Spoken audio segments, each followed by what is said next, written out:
minute left for the live event. It's my first time going live, doing a live event. So, anybody that tunes in, anybody that watches this afterwards, please leave a like um, or a comment. Either one. You don't need to subscribe. I'm not really here to try and get subscribers, followers, whatever. Um, but I just want to share the content. So, yeah, we got 40 seconds left. Hang in there. We'll be in there soon. Let's go.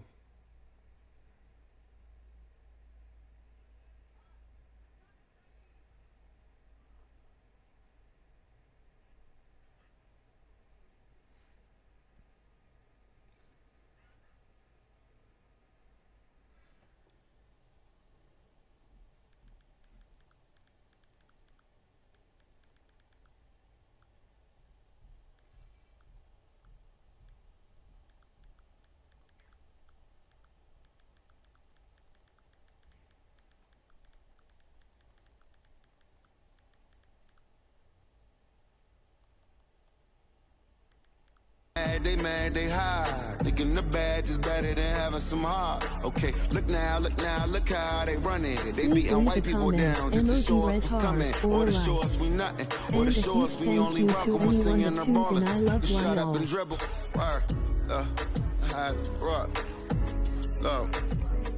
Hey everybody, I'm Carrie Champion. Welcome to We the People. So today we are having a very candid conversation with athletes and artists who want to make sure that you use your voice to vote.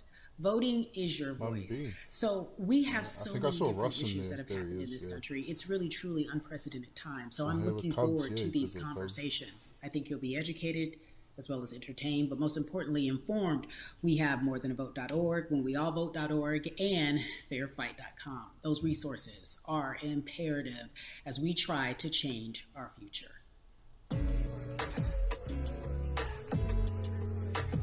Alright, so I'm guessing that it's got something. Well, it's pretty obvious that it's. There's no way that we can talk about hip-hop or even the fact that we want to talk about activism, black voter suppression without bringing in this guy straight from Port Arthur, Texas. We were talking about Bun B. He is an activist, a scholar, and an all-around gentleman. Thank you so much for spending some time with us. Bun, I don't want to start heavy, but I guess I have to because that's where we are in the world today. It's heavy as hell. And when you think about what needs to happen in this country in terms of change, what's the first thing that you think of? Equality. That's pretty much the first thing that comes to mind, right? Black people need to be seen as equals in this world. You know, we had to fight just to be recognized as a full citizen in this country and not 3/5. The world is now seeing what we've known for so long in the culture and in the community. The one way that we can fight is obviously voting. Talk to me about what voting means to you. I hear people all the time talking about one vote doesn't matter and that voting doesn't make a difference. If that's true, why do they work so hard to suppress the black vote? Because they understand the power of the vote. And so it's time that black people collectively also understand the power of their vote. And not just on a national level, because a lot of times we only have this conversation every 4 years. People need to be very much involved in their local politics. They need to understand who their elected officials are, where they stand on issues that affect you. And you need to use your vote to either support the ones that care about you and your condition or to elect people who do. A newer initiative that we're dealing with is educating felons, right? So in the state of Texas, if you're a felon, right, if you've been to jail or to prison, but you're no longer on probation or parole, you have the right to register to vote. Another thing that was just brought to my attention, there's an initiative called Orange, which is happening not just in Houston, but all over the country. If you're in jail currently during pretrial, but you have not been convicted, like you're still in jail waiting for your day in court, you are still eligible to vote. And you said something so key. They work so hard to hope that we stay uninformed, but more importantly, to suppress the black vote. If you could do one thing with this message that we're trying to send today about how important voting is, what type of images would you like our people to understand and see when they go to these polls and vote or when they cast their ballots? I think the images that we've all seen, you know what I'm saying, for decades in this country, if not centuries in this country, we've seen black people oppressed. We've seen black people attacked. So every time you look back and you see those old black and white images of people of color being attacked by dogs and people of color being sprayed with hoses, that's what they were fighting for. Back then, they were just fighting for a chance to vote. people like Martin Luther King Jr., people like Malcolm X. These people died to help us um, be in a position to have the power that we have now, which is to be able to cast a vote and make a decision about the people that have controls over our lives. So, I mean, if you in your own community need a reason to vote, look at a person like George Floyd. If the people in your city are not open to police reform, are not open to having the conversation about defunding the police, are not open to issues concerning economic equality, judicial equality, and racial equality, right? If they're scared to say Black Lives Matter, you have the power to put people in those positions who do believe that Black Lives Matter, who do believe in racial equality, economic equality, judicial equality, That's right. right? That's right. Who see us as human beings. And if the people in your community don't feel that way, vote them out. It's that simple. It's just vote them out. We don't have enough time to sit around and hope that people change their minds. Yeah, Bumpy, you point out something so important. We have the power, and that is in our vote, and that is with our voice, and that's how we use our voice. I think of where we are right now. People say this is a particular moment, but it is a movement, not just a moment. It is a movement. Why, in your opinion, was it George Floyd's death? Why was that the chosen brutality for people to say, oh my God, Black people are still oppressed in this country, and it is not fair? I think it's twofold, Carrie. In so many different encounters between people of color and the police, there simply is no proof of what happened in the interaction. And so what happens is in a court of law, it tends to lean towards the policeman's point of view, right? In this case, we saw very clearly what happened. I think the other thing is due to the fact that everyone was at home, basically, during this time period in relation to the coronavirus, you couldn't avoid it. Right? It was on every television station. It was on every social media platform. Everywhere you turn, you were constantly hit upside the head with this message. You see in the interaction that this man did nothing to deserve what happened. That's right. So well said, because if you think about it, in the grand scheme of things, it wasn't worth it, and he didn't have to lose his life. I think that you touched on something that a lot of people talk about, George Floyd, and that is now defunding the police. That has been such a huge conversation, but there's so many misconceptions around defunding Black and Lives Matter. dismantling. Let's go. If you will, educate the audience. All right. So most people, when they hear the term defund the police, they tend to think of, oh, they're going to take away our police department. Nothing could be further from the point. Defunding the police means that in certain communities, even Houston, take for example, we had over $1 billion allocated to our police force. Now, what is that money being used for? Some of that money tends to be allocated towards riot shields, right? Pepper spray, right? That kind of thing.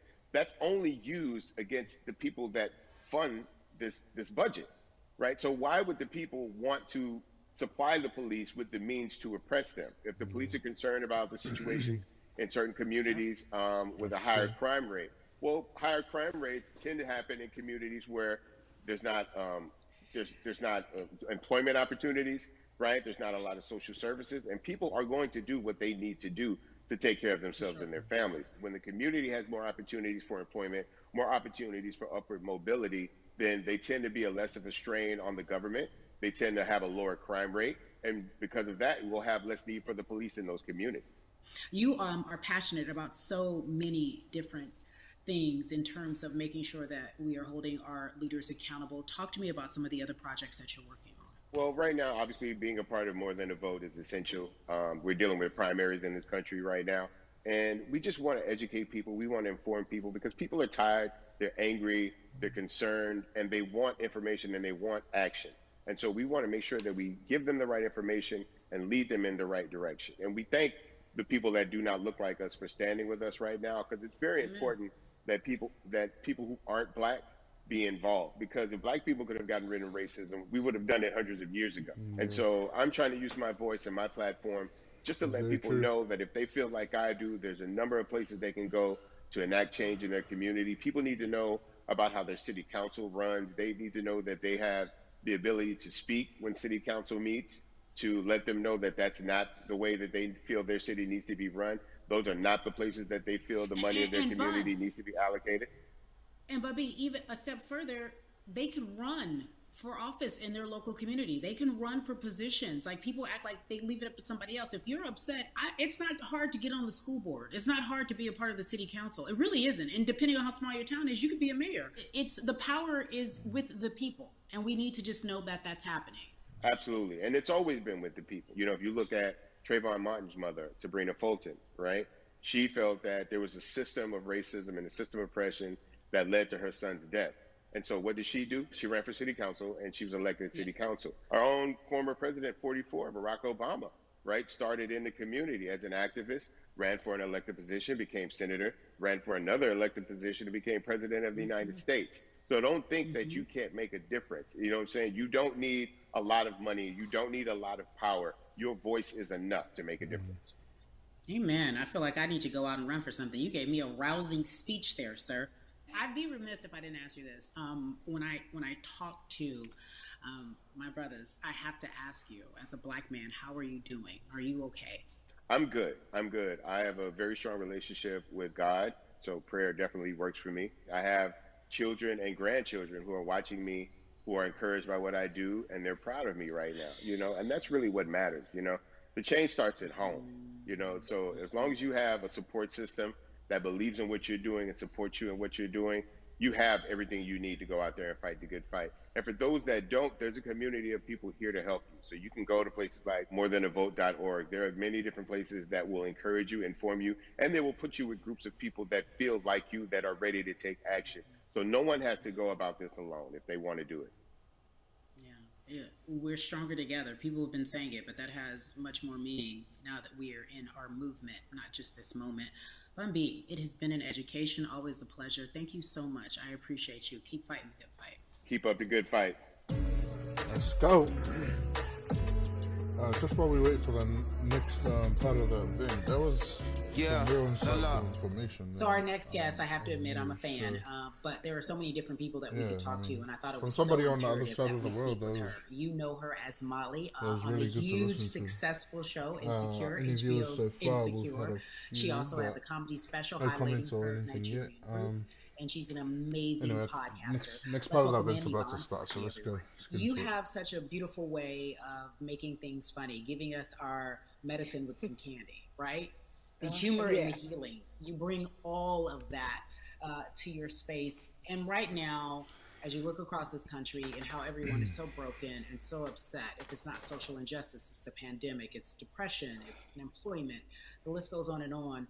How are you doing, quite frankly?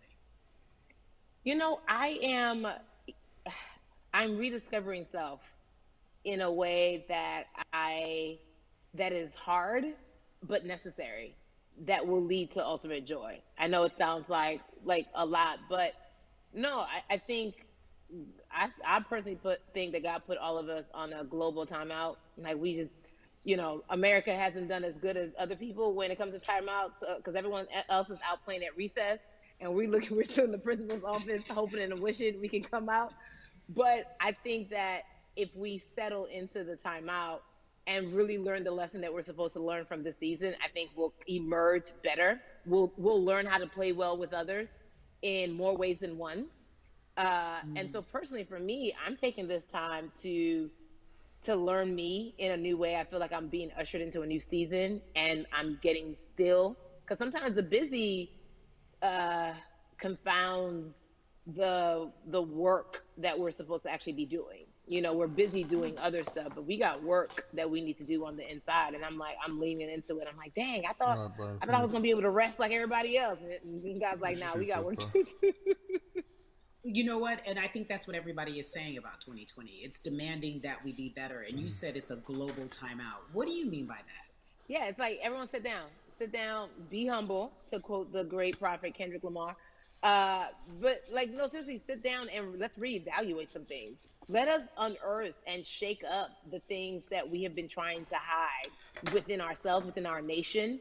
I think America is going through an unraveling right now, a much needed, a much necessary one. And I think all eyes on us, right? There is no, oh, I was on the subway for an hour, so I didn't miss that thing that happened. No, everybody was home. Everybody, you know, was watching when George Floyd died, and everybody, no one could hide it. Everyone was watching when Amy Cooper called the cops. Like, this is a time where it's like, oh, we can't pretend it away. We can't excuse it away. No.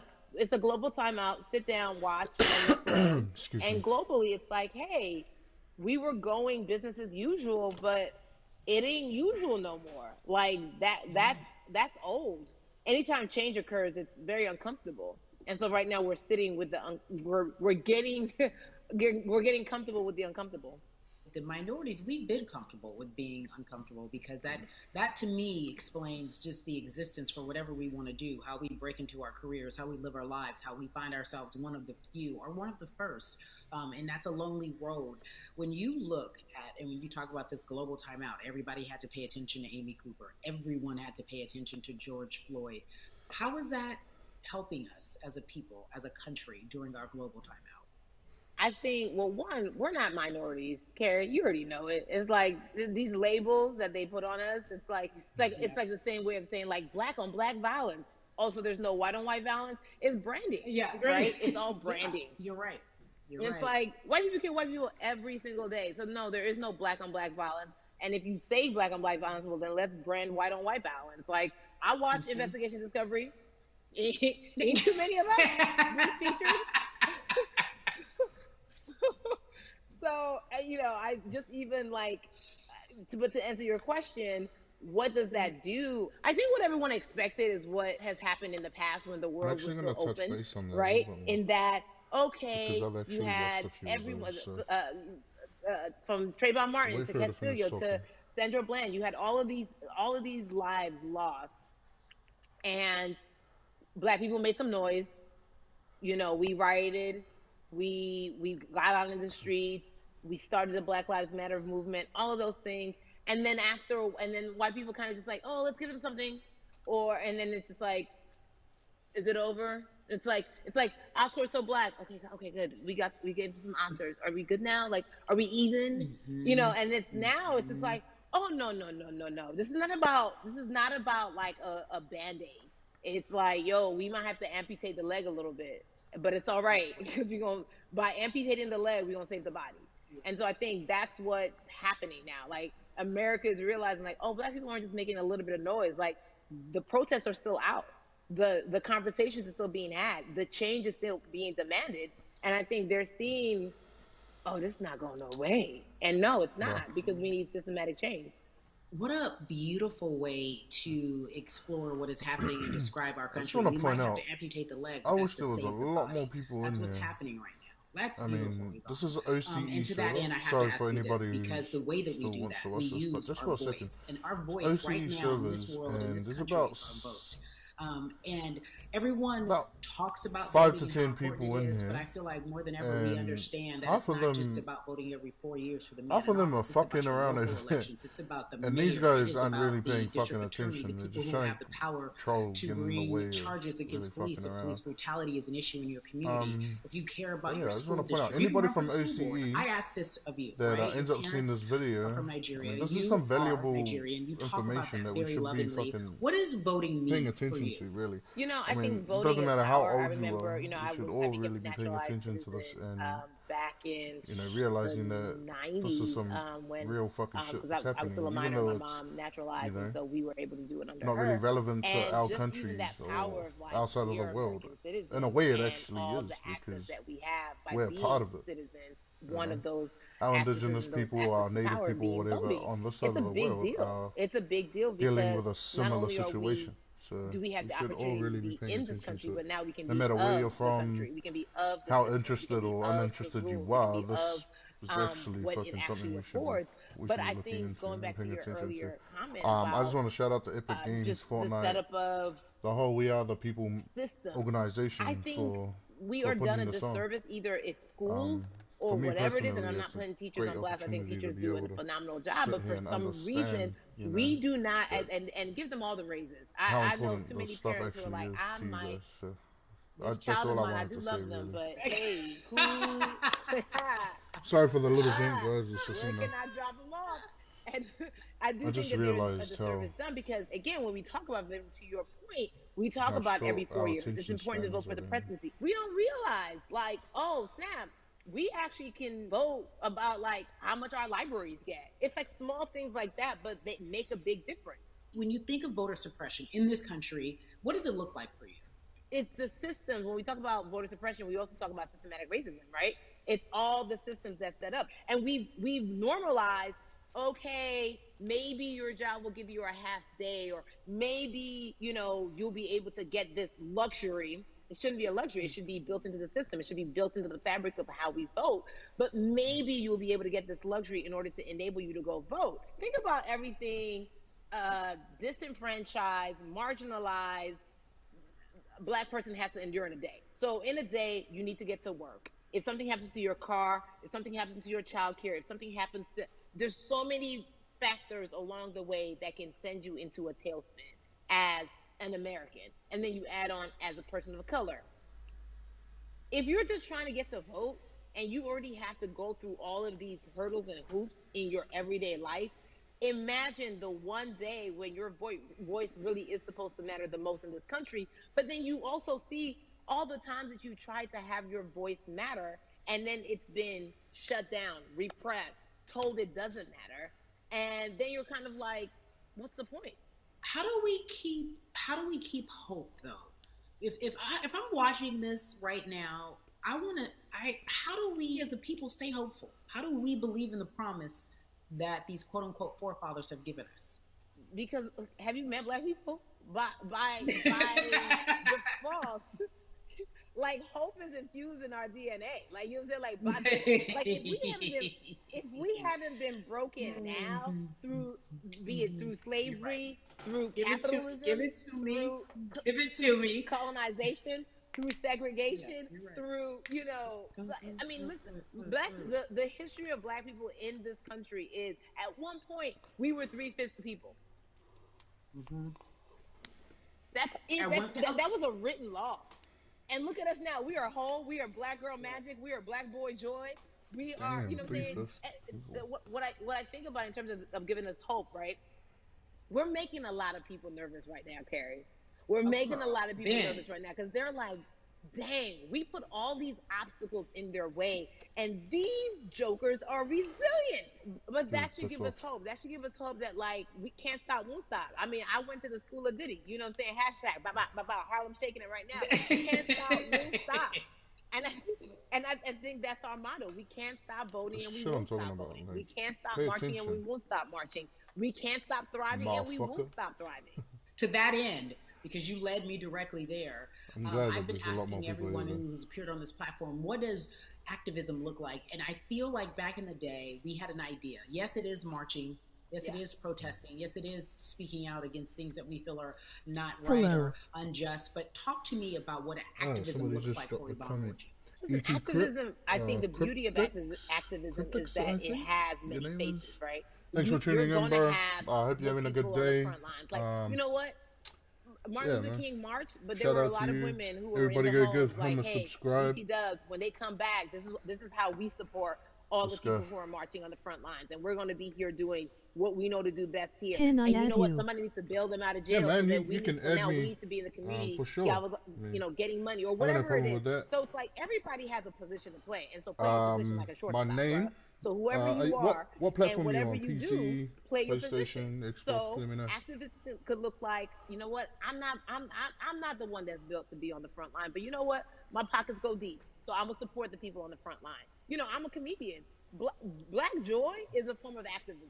There's always a call for entertainers or celebrities that have the platform to do something. Why aren't you speaking out? I'm not a believer in thinking that it's mandatory. Like you said, everyone can be an activist. Just real and be quick, activated in different ways. Talk to me cryptics, about the connection. YouTube, Talk to me about the marginalization ET1 in your world and how you feel I'll like quickly just show you even my inspires you to say more and use your platform to do more.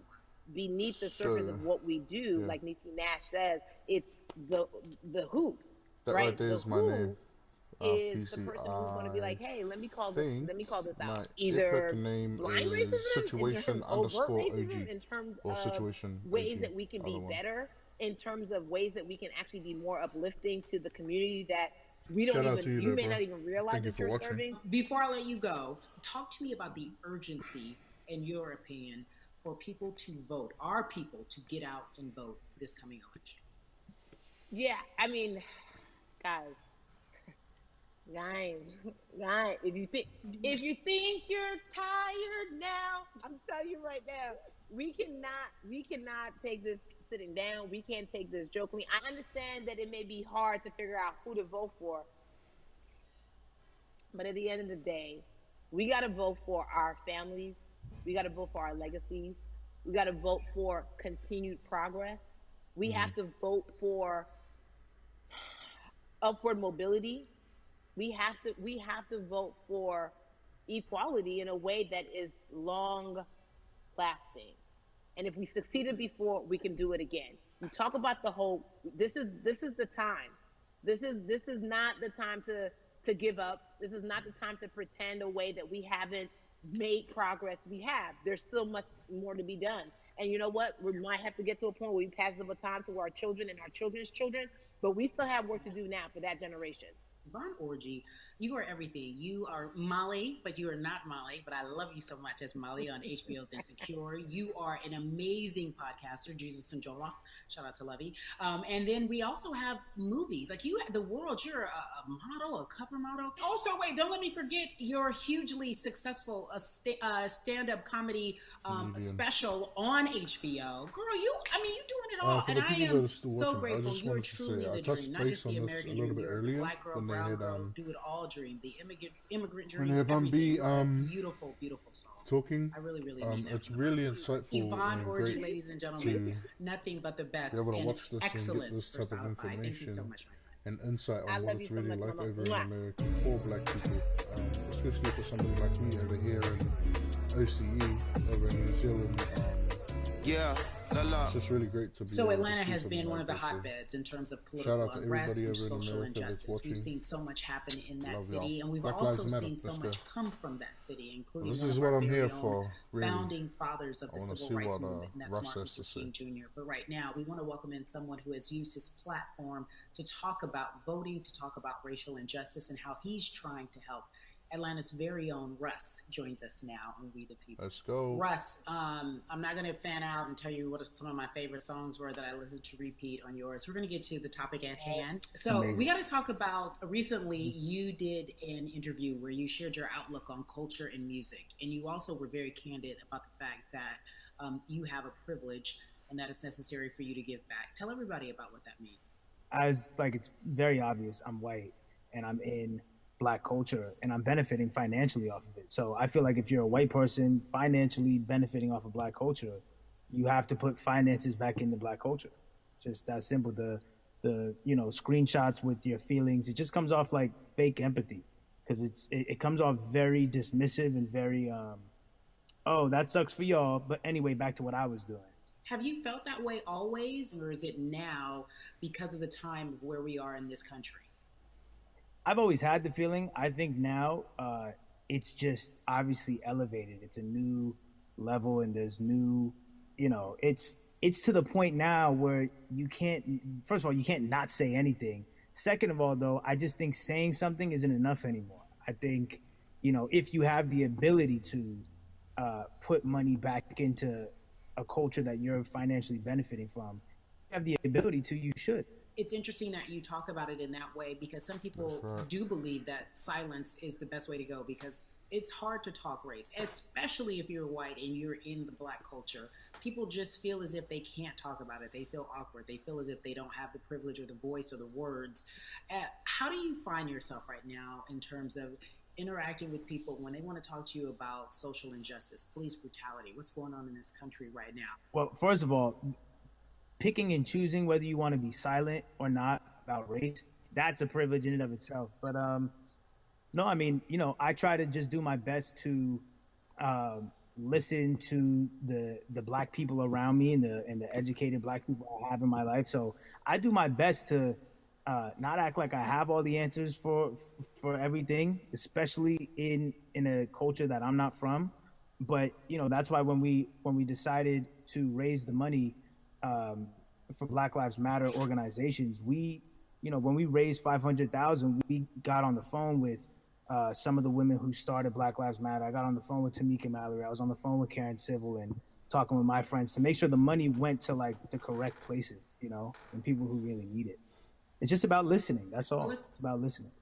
Let's talk about that for a moment because the way I think of activism, for me, it looks very differently. It's not necessarily just protesting on the front lines. I think that's great. But what about being an activist in the way in which you have decided to be one? What inspired you? What did it look like? You said you raised money for Black Lives Matter. What did you do? Walk us through everything that you did and how you find yourself in this moment right now. So for me, it was 3 years ago. I had like a string of festivals, and I decided that I was going to wear T-shirts with a message on them because I figured, what better, what better time to use a platform than in front of a bunch of people.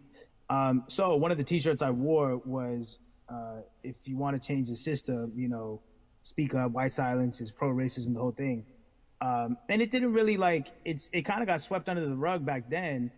But when all this stuff started happening again, and it's been happening, the police brutality against innocent Black people, I was like, man, I'm not the biggest artist in the world, and I certainly don't have the most white fans in the world, but I got a good amount of people that I can definitely mobilize and turn into some money. And I know they're down for the cause because it's merch, it's a good thing. And I've always been outspoken anyway, And so how am I going to be in Black culture and not be outspoken about racism? And then I got to ask you this, because you grew up in Atlanta, so that gives you a heads up, depending for so many people, because you're in the crux of that beautiful Black city where there are so many wonderful Black leaders, home of so much great music and things that speak to our culture right now. And we are really, really getting our word out, especially with this platform today, and saying that we must use our voice to vote.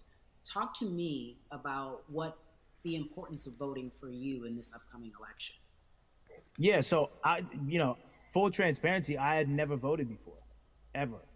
And because I was one of those people who was like, my vote doesn't matter, and I don't know, maybe it's because I was younger, maybe it's because I really thought that, or I don't know, but I just think that it's got to, now this is a bit of a privilege to say it's got to a breaking point for me, because obviously it's been past the breaking point. I don't know what it's like over there, but over here I think that as a whole, the young people need to get out and vote, because we're the ones that never show up.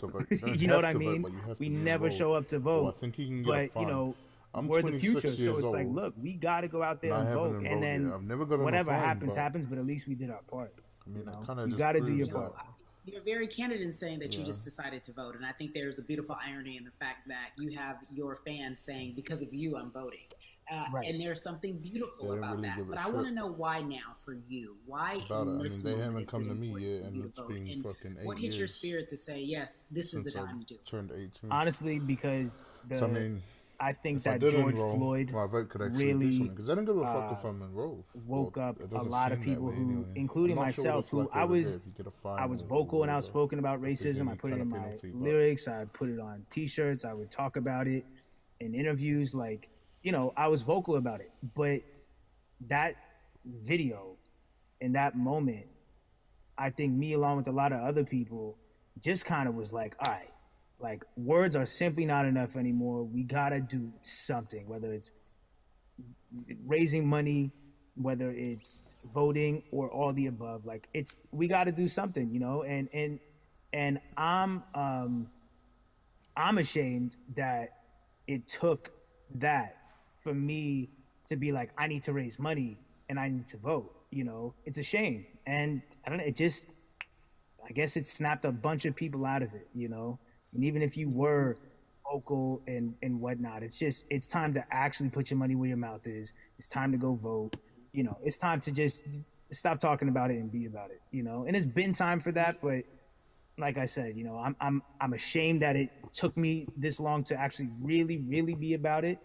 But I'm here now. So Russ, we all know that this is going to be your first time voting. Tell me what that experience is going to be like for you in terms of what you're excited about. I think what it's going to do for me. It's going to let me know that I'm contributing to something bigger than myself, and I'm actually putting my money where my mouth is, and I'm being about it. Because, for so long, and I know I'm not alone with this, but standing on the outside and just screaming about this and that, and this should change, and it's like, all right, but did you vote?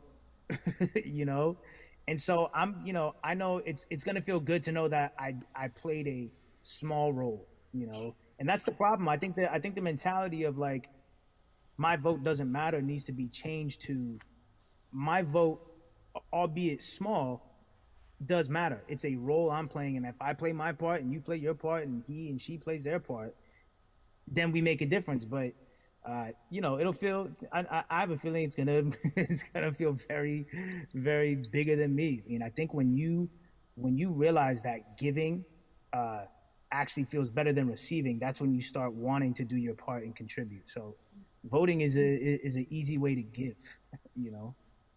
Yeah. To whom much is given, much is required, and you have been given a huge platform, and we are so grateful for you, Russ. Philanthropist, artist, community activist, first-time voter. We appreciate you for doing this, okay? Thank you. I appreciate y'all.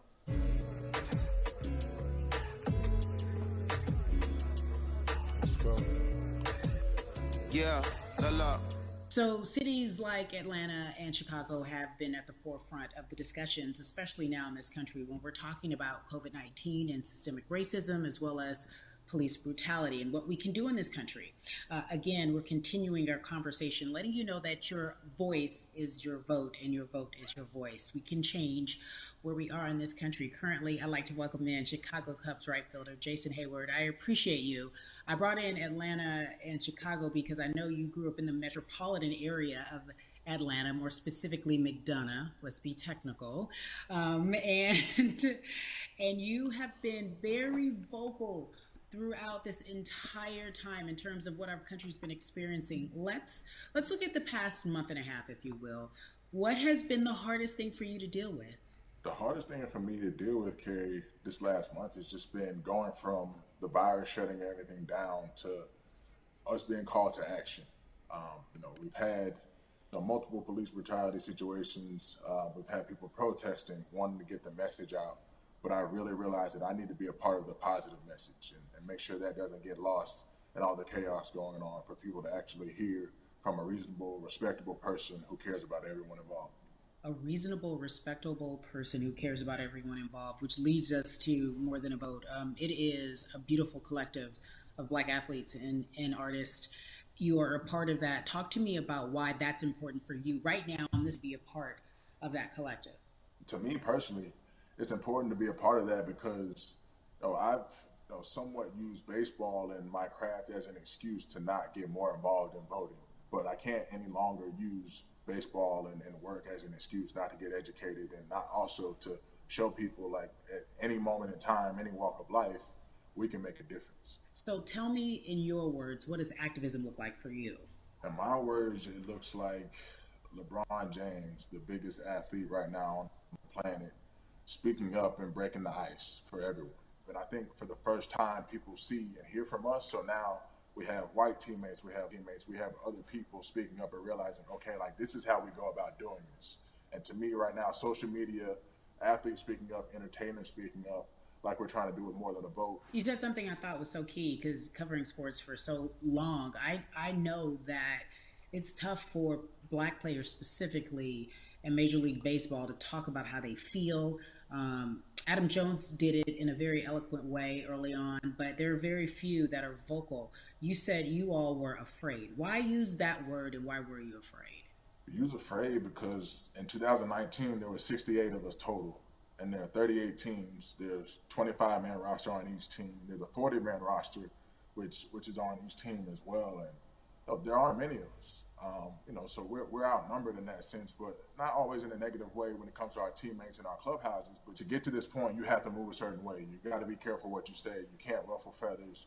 You can't come off in any way. Much like other Black entertainers, much like yourself, probably having to live through life every day. But to get to the highest level, you got to button up. You got to be seen and not heard. So baseball is, like I said, it was time for us to try and speak up and make a difference and show it's okay to do so, because we can't be quiet any longer. That is a button up, be quiet, be seen but not heard. That is an expression that a lot of Black folks can relate to in whatever aspect of professionalism that they experience, especially if they don't work for themselves. They just feel that. That is also a socialization that we have as Black folks, well, especially, like you said, if you want to get to the higher level. And for so long, I felt it bubbling right underneath the surface that so many of us who were in whatever positions we were, who had platforms, were tired of pretending and looking the other way and spending so much time making others comfortable while we were uncomfortable. Do you feel that this is the type of movement that is sustainable, or is it just for a time?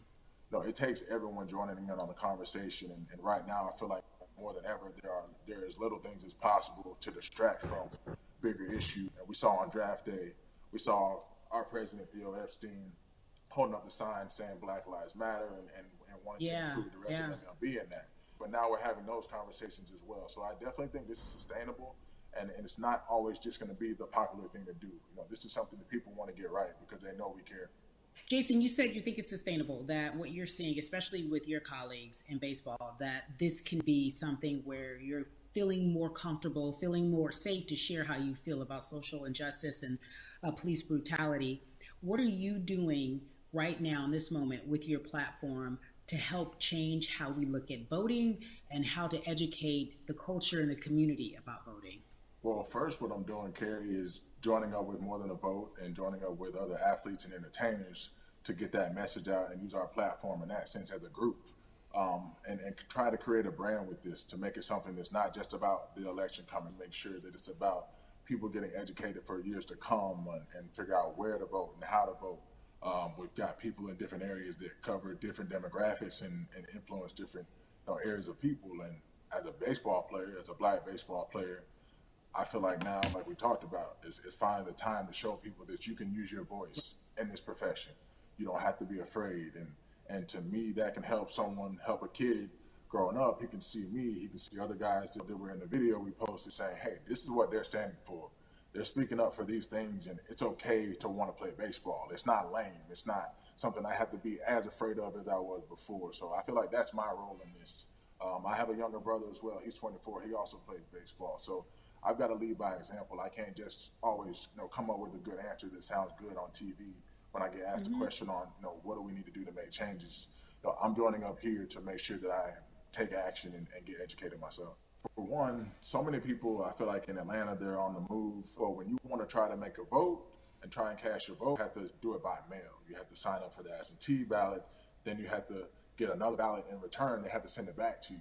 Well, for me personally, they didn't send that back until it was too late, right? We didn't get it in the mail to the address that's an Atlanta address at my parents' house. We didn't get that in the mail until it was too late. And then from other friends and family that are still in Georgia right now, I just hear about them being held in lines too long and trying to get off work. And we know how it is for any family, but let alone a Black family in the inner city or in the suburbs trying to take care of their family and trying to provide for them. You try to get off work, and then you're like, wait a minute, you start looking at the clock. It's like, oh, this is not going to happen today, right? And so I saw, Mayor Keisha Bottoms, reach out via social media to people and say, hey, I'm going to address these issues right now. I need y'all to stay in line to cast your votes. Keep hanging in there. So to me in Georgia, that's what that looks like. Well, it's interesting that you even bring that up because there have been all these images specifically from Georgia, because that's such a battleground, where you see people, especially when it came to the primaries, doing whatever it takes. And this is real life voter suppression that you're talking about. It's been happening for decades. It's not fake. What you're saying, these examples of sending you your ballot too late after the fact or shutting down the polls at 6 o'clock while people still are in line, that's a real life issue. There needs to be some type of change. And I think that what we're doing right now is fair, but the idea of voter suppression, do you think that is well known, especially with folks within the generation, your generation? I think it's known in our communities, right? I don't think it's spoke on enough. I don't think there's been enough light drawn to it. Bring it to light. Let people hear about it. Let people learn about what that looks like. And get more people to say, okay, look, like this is going to happen. We have to expect this, and we can no longer make the excuse. We can't say they didn't warn us. Jason, everybody knows, or it feels as if everyone knows, that the time is now. America's paying attention to us. We have their eyes. We have their ears. If you look toward the future, what are you most excited about in terms of seeing a change? I'm excited about how fast the word is traveling. The word is being spread right now. The biggest athletes, the biggest icons, biggest entertainers are doing their part, but I'm also seeing people out there on the streets doing their part. When so many things got lost, could have very easily got in the in the commotion when it came to protests, and you saw rioting, you saw looting. People still stood their ground, and people still went out there and said, "Look, we're doing this for the right reasons. We're going to come together. We're going to use drones. We're going to use social medias." I feel like this is a new wave of getting things done the right way and just spreading the message. You're right about that. And you're right. People are spreading the word unapologetically. We out here. We doubling down. Thank you so much. I appreciate you. Right. Wow. I'm actually really enjoying this. Yeah, la. Hey, everybody. I am so excited to welcome a friend, a brother, family member, if you will, former colleague, NBA great, sports analyst, philanthropist. He does it all, and he's here to give us his time and his platform to talk about something that is so important, and that is voting. Everybody, welcome Jalen Rose to We the People. Talk to me about how important it is for the people who know you and love you and look up to you. Why is it so important that you use your platform to talk about voting? Initially, we have to get past the stigma of the mental systemic racism that comes with the presidential race, governors, mayors, senators, judges. We've been conditioned to believe that our vote does not matter. So usually when we looked up at all of those races and people that were running, not only did they not look like us, we didn't believe they were there to represent our best interests. So therefore, as a collective, we didn't mobilize until Barack Obama, and we felt a sense of hope that finally our country is going to do something that we felt would never happen in our lifetime. And I remember being at the inauguration in 2008. I made sure I was there. And we voted. In 2016, we didn't vote, Kerry. We didn't vote. And so many people try to make this political. This is not political. Me telling somebody to vote is like telling somebody to pay taxes. So that's one, getting over the stigma of nobody is going to represent our best interest. And then number two, the reality is that the person that gets the most votes doesn't necessarily win the presidency. That's uncomfortable right there, because that's actually what took place in 2016. The Electoral College chose the president. And if you put all of their pictures up, I'm pretty sure they look a lot more like each other than they look like you and I. How about that? And then the third thing, especially in urban environments, oh man, they create barriers for us, Kerry. It's like you got to jump over the fence, you got to run past the dog, you got to jump on the hood of the car. The lines is 5 hours long. You get up to the poll and they don't work. Elderly people working in the city, while they got the young people who understand technology working in the suburbs. Like, these are all systematic things that try to discourage us from voting. And then finally, it's a really interesting way to look at it. We don't have a day off to vote. We need to work. So we don't get a day off. It's going to be a full day, and I got to work to pay my bills. So you know what I'm going to do? I'm going to mail in vote. And you know what you want people to realize? That counts too. So your vote will be counted if you're able to mail it in. So those are a few things that I hope that we can do and mobilize. And shout to LeBron and his team. Shout to you and everybody involved. We will make a difference. Well, let's talk about more than a vote. There is a Black collective of athletes, of artists coming together and saying voter suppression is a real deal, especially in the Black community. When you just talked about, I got to work, so I can't go vote. And then when we do get in the booth, just in case we don't have to work, do we know who we're voting for? Not only do we have to vote, we got to be educated. And it's not always even about the man who's in office or the woman who's in office for president. It's about your local elections. It's about the people who are your DAs, your state DAs, like the people who actually make change in your community, who will change police brutality, who will make sure that your community is taken care of, who will defund police and hope that they can help you in stopping police brutality. So talk to me about why you decided to be a part of More Than a Vote and what it actually means. Well, it means a lot to be involved with such an impressive collective, as you mentioned. And I said this multiple times, and I know it can be uncomfortable when I say it, but a lot of times we have to get to the root of the issue before we find a solution. And the quote was, I wish America loved black people as much as it loves black culture. And Yeah. this collective, by the way, represents in a lot of ways what's encouraging, but also sometimes disappointing about our role as black people in America. Because we were brought here as labor and to entertain. And we use those vehicles to get paid and move to the suburbs and be the idols of white kids. And so now that we have this collective, I would say sports and entertainment represent the most powerful group of black men in the United States. I'm talking about money, power, celebrity, the ability to mobilize, community involvement, their leadership, their intellect. And so to have all of us pull it in the same direction at She's the letting same you know. time for I know it ain't me. anything that we're passionate about is going to be a difference maker, but it's definitely going to be a difference maker in the 2020 vote, because we're going to make sure we inform everybody that they can let their voice be heard, and failure is not an option. Jalen, what does voter suppression look like to you? A perfect example took place recently, Carrie, in Kentucky. It was 6 p.m. at night, and so many people were standing in line enthusiastic to vote. And you know what they did? Locked the doors. And you know what the people did? They continued to bang on the doors, continued to bang on the windows. They continued to let it be known they were not going to leave the premises until they got a chance to vote. And you know what ended up happening? They opened those doors and allowed those people to vote. So do not be discouraged. These barriers show you that it matters, and we're here to help you break through them. The same thing with our platforms and voices, Carrie, because you know what's going to happen. At some point, Breonna Taylor is not going to be trending anymore.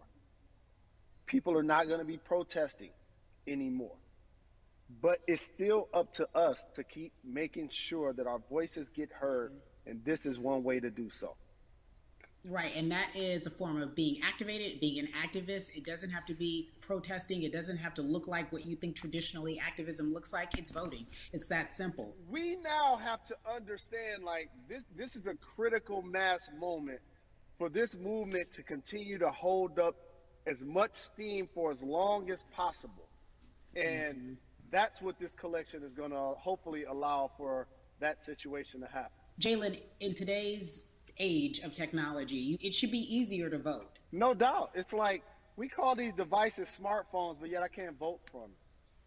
All of the things that we do in our lives are in our phones. All of these barriers are things that people will need to overcome in order to create a level of enthusiasm to vote. And again, this is not political. It's your right to do so. And there's so many times where you feel like somebody may have gotten done unjustly in your community. Pay attention to who the judges are, who's running for Senate, mayor, governor. Pay attention who's running for president. And let's make sure in 2020 we make a difference. Why is more than a vote so important and invaluable in our community right now? Well, because right now, I think we have an opportunity to let our voices be heard louder than ever. Anytime you see the mobilization of white kids holding Black Lives Matter signs, that means there's a breakthrough. Now, what happens with that breakthrough is the next step. You're going to look down in your email, Carrie. You're going to see all of these companies telling you how they're going to work on their diversity, how they're looking themselves in the mirror. They need to make change, just like in sports, right? Look on the field, on the court, all those black players. Further you get up, it's like altitude or a ladder. It gets thinner and thinner. And so A lot of people talk about the system being broken. I hate to remind people that it's not broken. It was built this way. And one of our ways to help change the system is to vote. So that's why more than a vote is so very important, so we can make sure everybody participates and gives themselves an opportunity to let their voice be heard. I think it's interesting because you talked about black men being very powerful in the U.S. if they're athletes and entertainers, because for so long those have been the only avenues traditionally to create wealth. The NBA season comes back. What are your feelings on the season coming back in the midst of everything that is happening? I think you'll see players challenging the establishment more. You're going to see them saying, okay, if you have all of these marketing and promotional deals, how many of them are with minorities? How many people are you employing in NBA? What about certain teams? Who do you have as a minority owner? Or what about the candidates that you have for positions of power? NBA players have proven as blacks that they are now movers and shakers in the game. They're now the dog, not the tail. So if they decide not to play, some of the biggest social changes and conversations have taken place in sports that weren't during the game. Colin Kaepernick was before the game. The Ali Summit was a press conference. So they could mobilize if they chose to. But when and if you do play, challenge the league. Black Lives Matter on the jerseys. Continue to make sure that every time people are watching the game, it's in their face pretty much. They're also seeing the movement happen. Yeah. Jalen, I appreciate you because you are always entertaining and informative at once. I really, truly am looking forward to the NBA season. Thank you for working with More Than a Vote because your voice, your platform, all of it is needed, my friend. Be safe, okay? Yes, ma'am. I love and appreciate you. One call away always. Thank you. Love you, brother. Love you too. Every conversation that we had today, I hope was helpful for you. I am so grateful to everyone who came on with me to talk about what's going on in our culture and how we need to change. Huge shout out to Jalen Rose, Bun B, Jason Hayward, Yvonne Orji, and Russ. Their words were inspiring, but also important and invaluable. I hope your phone is full with all the information that we've been able to place in front of you. Again, you need to check out these resources because they are so important because we want you to vote. That is your voice. It is important. We, the people, want you to vote. So go to morethanavote.org, fairfight.com, and weallvote.org. Again, thank you so much for joining us and paying attention. Don't know how long you've been in here, but shout out to is you. Invaluable. I'm Carrie Champion for We the People.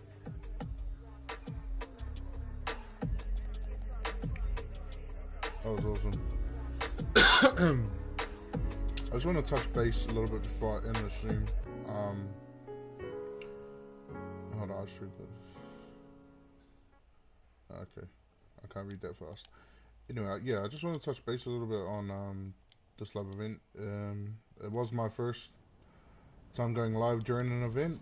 I don't really do that this often. I don't even really go live too much on Fortnite. But I just really wanted to see what this was about. I kind of had a feeling it wasn't like a concert-based event. I knew it had something to do with basically just having information and having a conversation more in depth of what's going on over in the US at the moment. And for somebody like me, like I said earlier in the stream, someone like me that's over in OCE, in New Zealand, and you know, somebody on the other side of the world, it's just really great to be able to watch these conversations and get a lot more insight and a lot more information about, you know, things that are happening over there and the movements and the organizations and the different things that are taking place to ensure that, you know, a bigger form of equality is, you know, being presented to black people. And it's not even just about just black people, you know, there's a lot of people that are oppressed. There's a lot of different races out there that aren't considered equal or superior to whites, and we deal with a similar thing over here, you know, with Māoris, and even over in Australia you have the indigenous people over there, so like the Aboriginals, you know. So, you know, I kind of understand on a level of, like, you know, relation to where, you know, our systems and that over here aren't perfect as well, and they've been set up to, you know, benefit, you know, people that aren't native to this land, or whatever. But anyway, I hope you guys enjoyed it, or when you watch this, if you watch this afterwards, maybe, I hope you guys enjoy the video. Let me know down in the comment section if you guys want me to do more lives for events, or even just gameplay, for example. Just let me know. I appreciate everybody that's tuned in, everybody that did pop in, even if it was for a few seconds. People that are gonna watch this later, I appreciate, love you guys. Add me if you're on console, PC. I'll leave my Epic name in the description. So yeah, like I said, peace, love you all. That's gonna be it from me. We out.